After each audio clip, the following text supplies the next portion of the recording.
বন্ধু বা বেনাতে প্রধান অতিথি, এখন তুই কি করবি? रुको जरा তো যখন তোমার কাছে না এটা এটা আমার ছিল এখন মনে করলে তাহলে দাঁড়ানো এসেছে এটা তোর এটা তার একবার ভাগ্যের বিষয় তুই অপমান করলি আমারে। তোর বেটা তোর মনে কি আছে বিশেষ থেকে চিনি না আমি এখন যে আমি সবসময় খাই ফুড খাই ফুড এনিথিং ফুড रोम रोम বুঝলে গেছো? বড় হয়ে বুঝলে গেছো?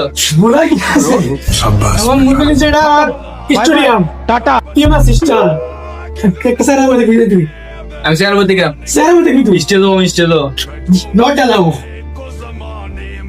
এত বড় একটা স্টেডিয়াম পৃথিবী আমার নাম আসছে তোমার বলিয়া নট অ্যালাউ একবারে শেষ